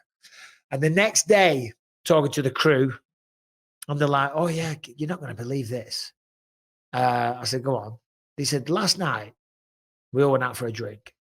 He said, it was about 3 o'clock in the morning, and we get in the elevator, and Chuck Liddell walks in, 2 girls with him, one on either arm, and They're like, "Hey, how's it going, champ?" I was like, "Yeah, I'm good." And they're like, "You're not gonna fight tomorrow?" I was like, "Don't worry about it. Don't worry about it." And of course, he went out there and just destroyed Tito Ortiz. You know, so who knows? Maybe Devin Haney's fine. The reality is, before Harrington, I couldn't actually find the notes for some reason, but I do have the notes here. Why do you want to talk about Mark Cuban's tax bill? Oh, I mean, I just thought it's an absurdly high number for one man to be paying in taxes. It's not. He sold a bunch of No, stock. Yeah, so it's not. like It's capital not. gains tax. Yeah, it's not when his income or shares that he sold, like you, and I know you don't like people getting $15 minimum wages or whatever it was going to be. If you make a ridiculous amount of money, you get taxed on it. If you're a billionaire, 288 million doesn't sound that much. So actually, initially, this is where taxation was supposed to come from in general. Like people, like the federal income tax came kind of later. Taxes were supposed to be off of like business and business sales and shit like that. So I'm okay with this, even though taxation is theft. Well, it kind of is theft if you live in California, because we get taxed ridiculously on everything and the place is literally falling apart. There's potholes and litter and shit. Not where I live. I'm lucky we live in a nice, quiet area. But certain parts of California are just awful. They're just destroyed. And the amount of taxes, it's like, fix it. I was in San Francisco once when I was a kid, and it was like beautiful, right? And now I'm hearing all these stories and seeing pictures, and I'm like, I'm so glad I went when it was still like habitable, because apparently now it's a nuclear wasteland. Yeah, to be fair, it's just one part of San Francisco. I forget what it's called now. Rebecca said it the other day. Yeah. And they saw it when she went to see Callum recently. And I was with Chael Sonnen, and I asked him, I said, "Hey, Portland, that's supposed to be a bit mental. Is it as crazy as what they say on the news?" Same thing. He said, yeah. He said, there's one specific neighborhood that you just know what you're going to get. You just know it's going to be awful, and drug addicts and needles and people passed out and all the rest of it. Same in Philadelphia. Paul Felder told me that as well. There's a lot of bad areas. What's that? K&A, Kensington and Allegheny. Everybody on the East Coast knows, stay away from there. What about New York? You would think that New York would have an issue with that. Yeah, for sure. I mean, even where the studio is located, I see people shooting up on the street all the time. Of course. From the train to the studio. You got people like Lewis floating around. That's in the studio. I'm talking about the homeless people outside. I know. I'm joking. I'm joking. Yeah. I have no problem with billionaires paying their taxes. Listen, we all want to pay less taxes. Of course, I'm not saying that. But all I'm saying is, when you're going, what was it, $20 for the Uber driver or something? I think it was you 15. have an issue with fucking that. I tell you what, whatever I earn, and it's a damn sight less than Mark Cuban. If I'm going to pay my taxes, he better pay his. Oh, man. I want everyone less taxes. But if I'm paying 50% on my earnings, which drives me crazy. Because you live in the communist state of California. It's not a communist state. It's but pretty close. But if I'm paying that, then every else can. You know what I mean? But we should bring it down, baby.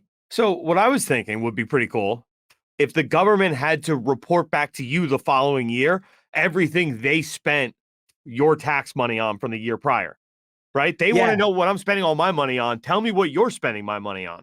Yeah, well, right now it's going to a lot of crazy things. It's going to immigrants for free healthcare, and it's going to, I don't even want to say we'll get kicked off YouTube, but a lot of crazy stuff. Anyway, we're not here to talk politics because it's not a political show.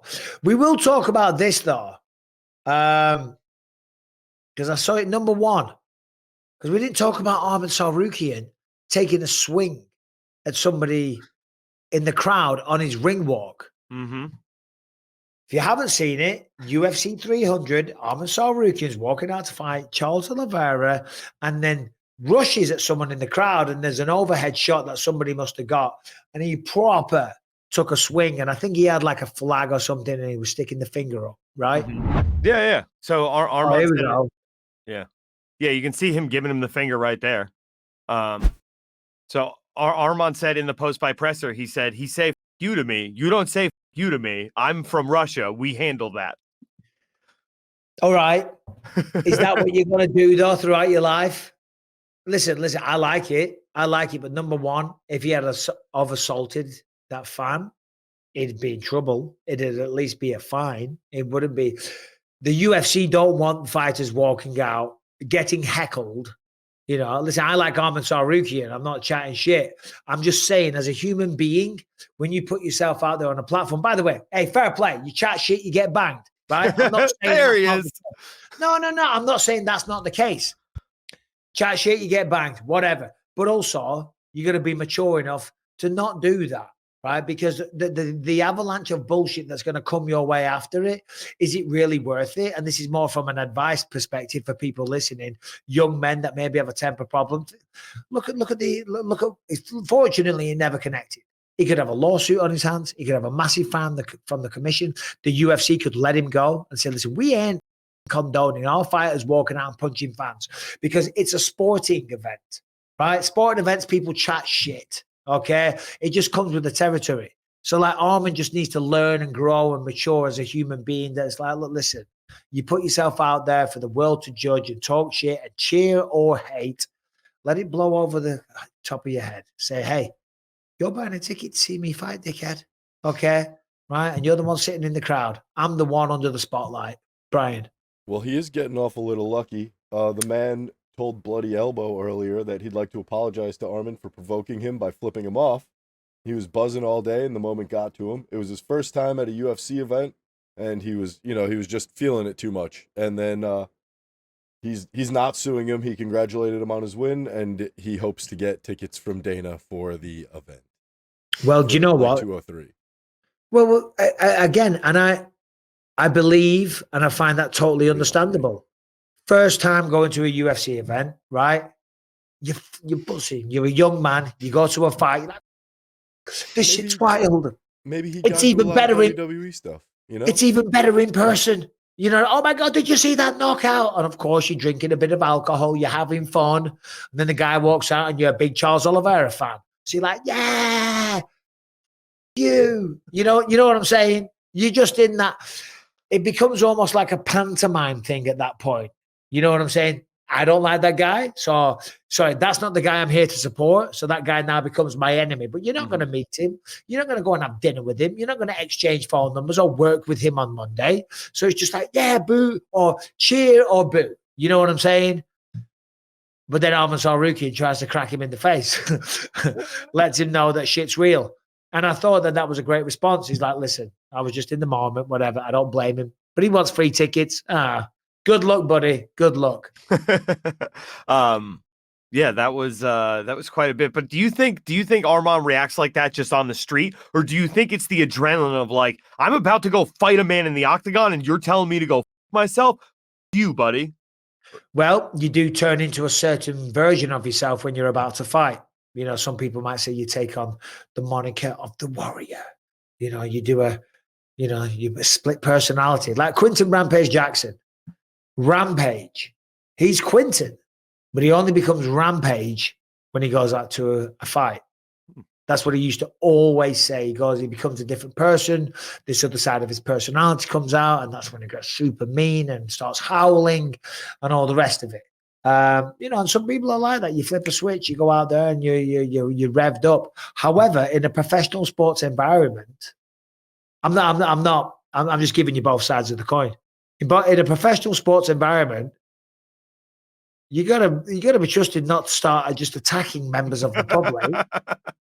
You know what I'm saying? Oh, but he's a fighter. He's a fighter.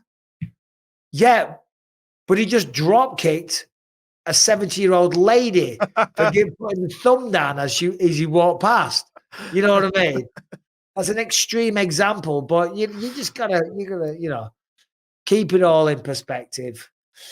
All right, today's episode is sponsored by Fitbod, which is a really great and easy to use workout app for your phone. If you're hitting a plateau in the gym, if you don't have time to get to the gym, if you don't have equipment, you can't afford one, or you're just working your backside off and you want to do a quick workout in your front room, whatever the situation, Fitbod will have you taken care of. Fitbod is the essential that your workout really needs, okay? It's a fitness app that creates completely personalized workouts that adapt as you improve. So whether or not you're a seasoned gym goer or just starting your fitness journey, Fitbod will push you to make progress. And it's like having your own personal trainer, but it's better, it's cheaper, you can work out anywhere with or without equipment, and it's easy to build custom fitness plans that work for you. The best thing is that all of the exercises that it's going to show you, it will show you a video, high definition, over 1,400 exercises, all there so you get the correct form. You're not going to injure yourself. Fitbod, as I say, creates personalized workout routines based on your goals, your fitness level, and available equipment. Fitbod adapts as you improve. So each workout will be challenging so you make progress. Fitbod tracks your muscle recovery so you avoid burnout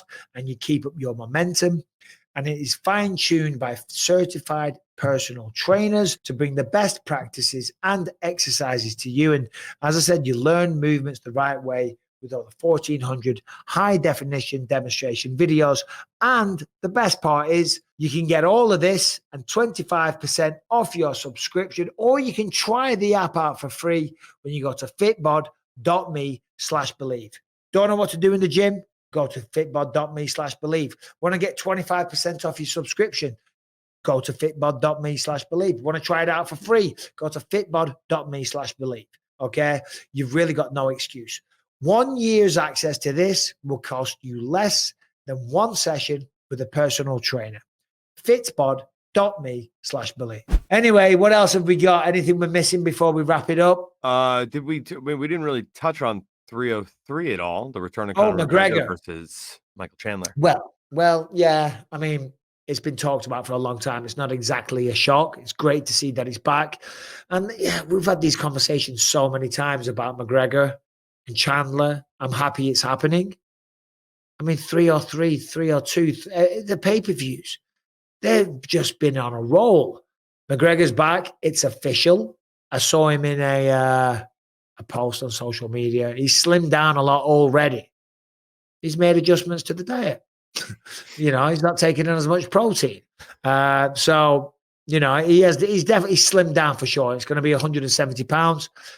What is there to say? How good is he going to be after 3 years away? I know for a fact that when I had injuries, when I came back, I was okay. I was fine. Yeah, I had one eye. There was an adjustment period to that. I'm talking about the time off. When I had a couple of surgeries on my knee, time away, I was fine. But I never took 3 years off. And I didn't take 3 years is a long time. A lot can change in 3 years.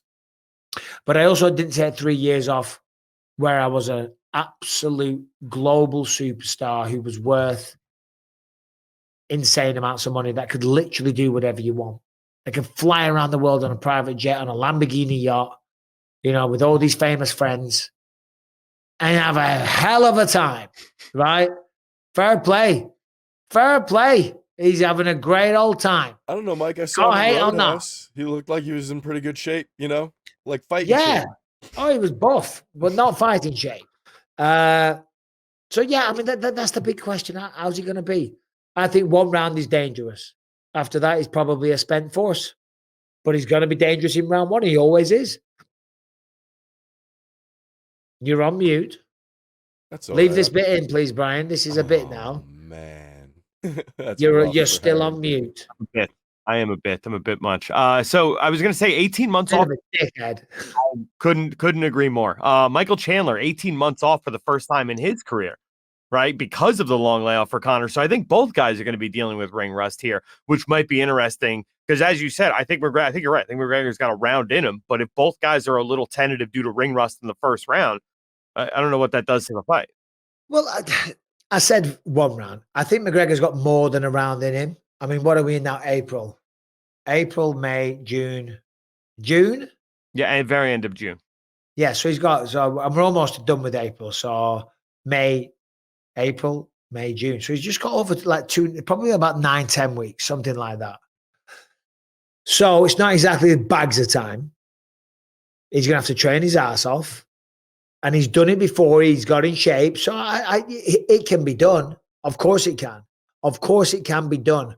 To get in shape, to go 5 rounds at a hard pace, and to get back to kind of who he was before. It can be done.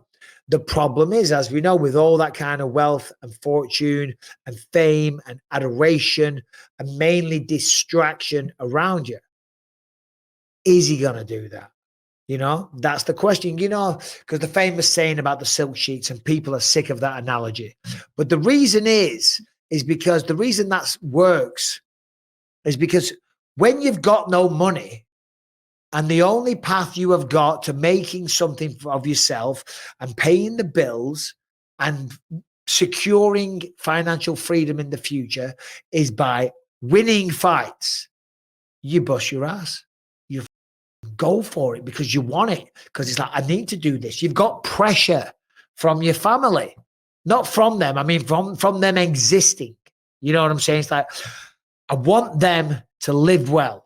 I want to give them that life. I want them to go to a good school. I want them I want to be able to go on vacation. Sometimes we're not talking insane stuff. That was never the thought for me. My thought was never to be rich. I thought I just want enough money so we can live a decent, normal life. I never wanted to be rich. That was never my goal. It was like, I just want us as a family to not have to stress out every time Rebecca goes to buy groceries, because she's buying the branded detergent, do you know, as opposed to the cheap stuff. You know what I'm saying? Like, I'd always be like, I do. Yeah, I'd be like, the fuck is this? You can get like the Tesco's own brand. You know, you don't have to get that. She's like, Michael, that's terrible. I'm like, babe, it doesn't matter. It's for cleaning the floor. Oh, you really think we got Downey money? Interesting. Yeah. Exactly. I just didn't want to have that. So you sprint your head off on your runs. You go hard on the pads. You kill yourself in training. Rebecca, come here. It's just me and Harrington, so come here. Did you hear what I was just talking about? Look at Rebecca's fancy skirt, everybody. Step aside. It's got the leather. She's got a tiger on it. That looks great, Rebecca. Oh, thank you. I was just talking about yes. When you used to go shopping and come back, and we'd have an argument because I was buying all like the branded like cleaning products and stuff. Wait, what? Remember, you come back and I'd be like, why did you buy this one? Why did you get the Tesco's brand? Oh, yeah. You used to argue with it. Like, I don't know. I used to go shopping and used to look after the kids, but I used to come back and he'd just have a disagreement with everything I bought. Like, no, you did. Because yes. you're buying the expensive stuff and we didn't have any money. Dude, you cannot compromise on cleanliness. Okay. You need the brand name bleach and the disinfectant. And it's just, I need to be clean. But anyway, yeah, I don't know. You never used to like what I bought. No, hold on. This is not attack me. I'm just Yes, talking about that. Jesus Christ. Yeah, I don't know. I mean, now, I like a good bargain. I do like a good bargain. Oh, so now it's gone the other way. Now we can afford it. Now we can afford it. She's like, yeah, I don't want that good shit. I like to be a woman of the people and, get the homeless people's leftovers. I love bargains. And I'm often like trying to find. Stare for a bit.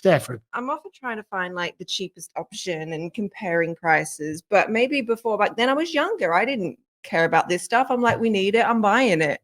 I didn't like balance the books or anything, like we needed it. So I bought it. Have you got an earpiece in? I have an earpiece in. Do you have your headset in? Yeah, so I was saying that to Harrington, talking about fighters, talking about Conor McGregor's motivation, because he doesn't have that. So when the going starts to get tough, perhaps he's like, well, no, fuck it. He hasn't got that innate need, want, and desire. But anyway, as I was explaining that, Harrington's like, like when Rebecca used to go shopping, and he was like, oh, I know this phenomenon. I'm living through it right now. Yeah. Are we talking clothes or are we talking groceries? No, I mean, specifically with the grocery stuff, like I'll go with Alex and be like, look, this is literally the same thing. I'll show her the active ingredients and be like, this company just spent $10 million marketing. This company didn't. Why are you paying that marketing budget? Yep. Yeah. Sometimes that's the case. Oh, I'm so sorry. Carry on talking. Sometimes it's the case. Sometimes it's not. Some things, shampoo, conditioner, skincare, no. Oh, yeah. That's we need Generic drugs aren't always as good as the branded labels. But yeah, no, sometimes I agree with you on that one. But sometimes you just want to splash out and get the I don't know, get the Clorox instead of the Krogers or something. Okay. Seeing as Rebecca's here, because I don't know what this is. Number 2 on the walkie-talkies. Right? Oh, okay. I didn't go in for this one because I thought we've got nothing to talk about on that. But now Rebecca's here. You might have an interesting take. Okay. So a woman got her son walkie-talkie so that he could, talk to her, talk to, other friends, whatever, just little kids with walkie-talkies as they do. She said she walked into his room late one night while he was sleeping and she heard a man talking on it. She didn't realize that like these little walkie-talkie sets that you get, if you have like a big, powerful walkie-talkie, you can tune to that channel and just talk to children who are playing with a toy. Well, yeah, no, of course. I mean, that is so scary, but I have heard that. I have heard that before. That's awful. Yeah, I mean, in my generation and obviously before, walkie-talkies was about as cool as you could get. Yeah, in fact, when I took the fight against Luke Rockhold for the championship, I was looking for walkie-talkies to buy Lucas. And she was like, he has an iPad. Why does he want? And I know, but I was just like in my mind, because his best friend Lucas lived next door. I'm like, they could share. They could have a walkie-talkie. That was always my dream as a kid. Like, you see it on the movies. Yeah, like have a walkie-talkie. Best friend talk. Yeah, in like the 80s films, you know what I mean? Yeah. Oh, yeah. What are you doing? Should we climb out the bedroom window? Which no one ever did. But I was like, that just looked so cool. I'm going to get him some walkie-talkies. And I said that. She goes, yeah, and they've got mobile phones. I know. What are you doing? But of course, you can tune them in, and you just keep tuning on the CB, and you'll find kind of a all freak sorts. Wants to do that. What are you looking up feverishly, Harrington? I can see you look in your eyes like a man possessed. So I was looking up the other part of this article was saying that there are a lot of children's toys that are connected to the internet that will take recordings of your child's voice. They will do like eye scans. They can steal privacy and like an Amazon Echo, right? It's just listening at all times. So like these companies are getting a ton of data off your children. Oh, wow. Like for example, what kind of toys? It did not say the exact ones in here, but I can great. Follow up. Amazing article. And by the way, there's toys out there that do that. We don't know which ones. So walkie-talkies are like a major red flag now. Oh yeah. Wow. Well, certainly because I don't.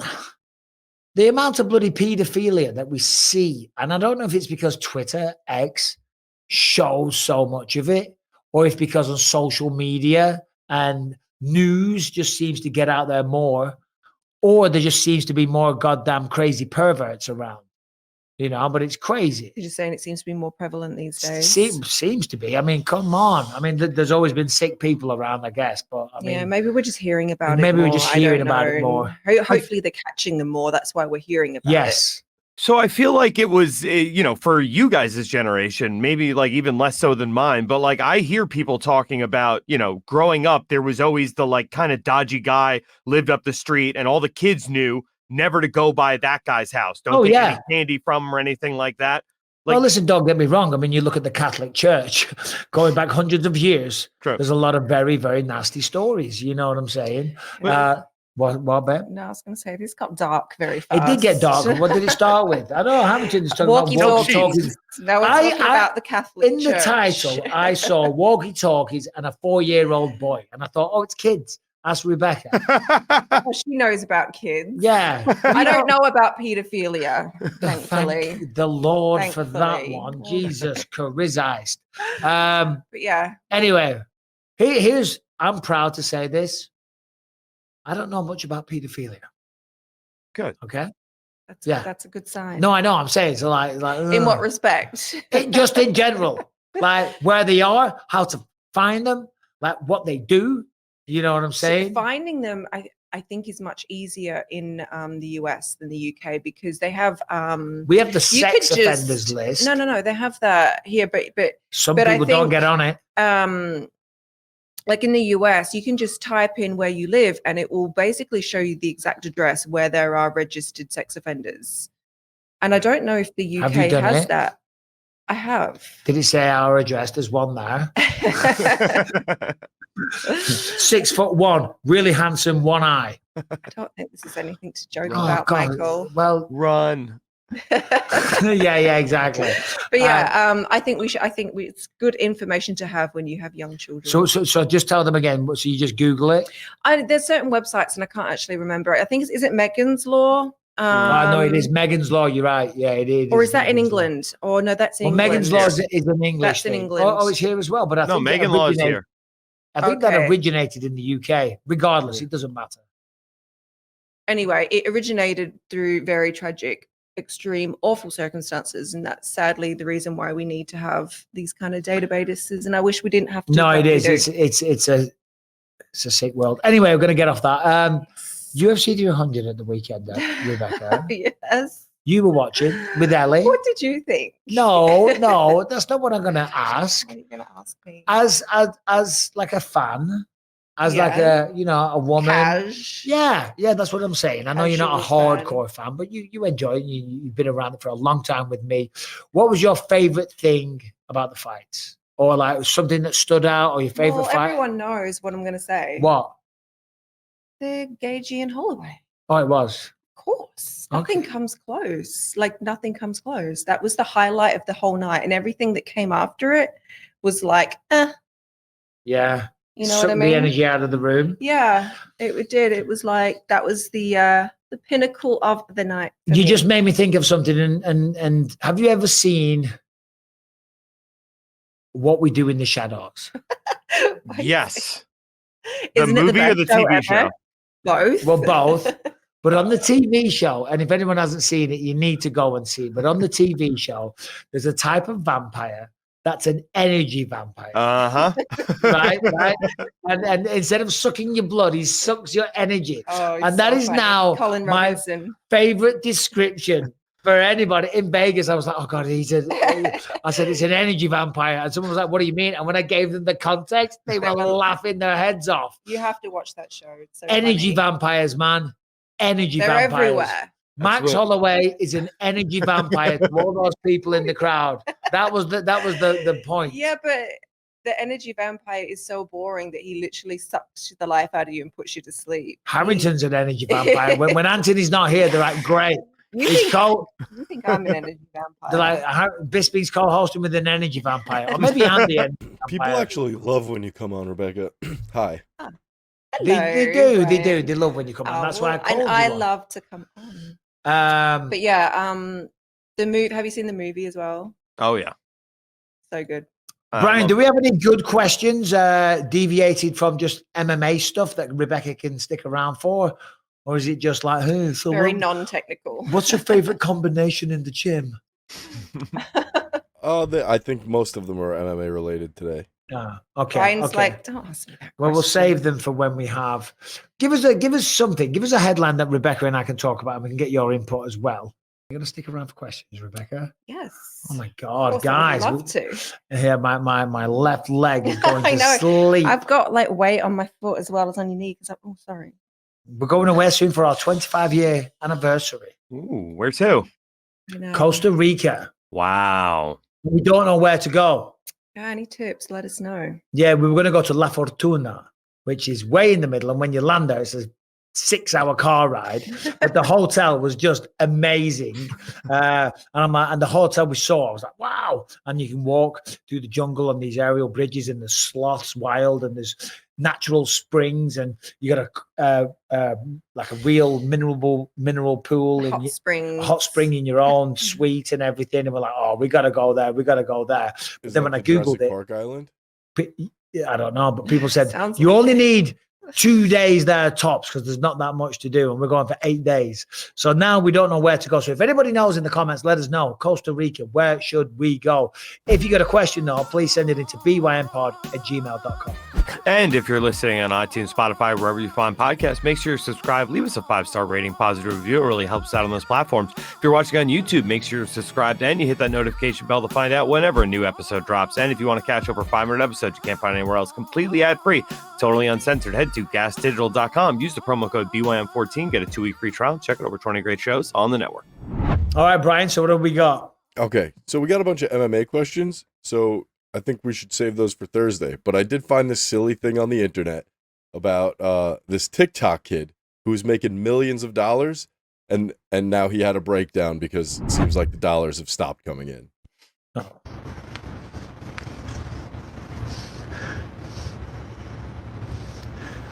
There's 11,000 people in here. There's 11,000 people in here, and you guys are not tapping the screen, okay? Make sure that you're tapping the screen. There's 11,000 people in here. There's 11,000 people in here, okay? Tap the goddamn screen, okay? Tap the goddamn screen. Okay, you see this button right here? Press the button, okay? Press the button.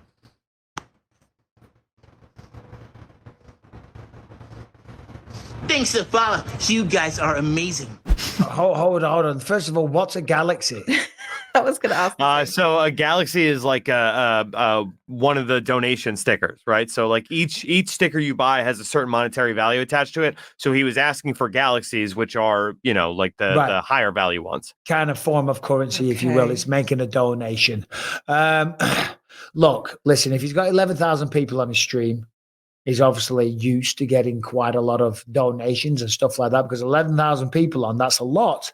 And in this, I don't know, I guess certain people that go viral like this and build up these big followings, they kind of come to expect it at all times. But ultimately, if you're not giving a service or any information or valuable information or strong opinions on something that they need or request or desire, you're going to burn out and fade away eventually. You know, you can't break down. I wouldn't call that a breakdown, though, Brian. I was just like him saying very strongly urging people to do it. Well, why weren't they though? Like, do they normally? Because he's dressed like Mario from Super Nintendo. What was the issue with this particular stream? So with NPC streams, the bit there is you just kind of stand there like doing a thing until they send you a donation, and then you do a corresponding like action to whatever they sent, right? So like someone will send an ice cream cone, you'll go like, ooh, thanks for the ice cream. All right. I don't think I should use that right now. That sounds pretty dangerous. Those smell amazing. Thanks. What the are you talking about?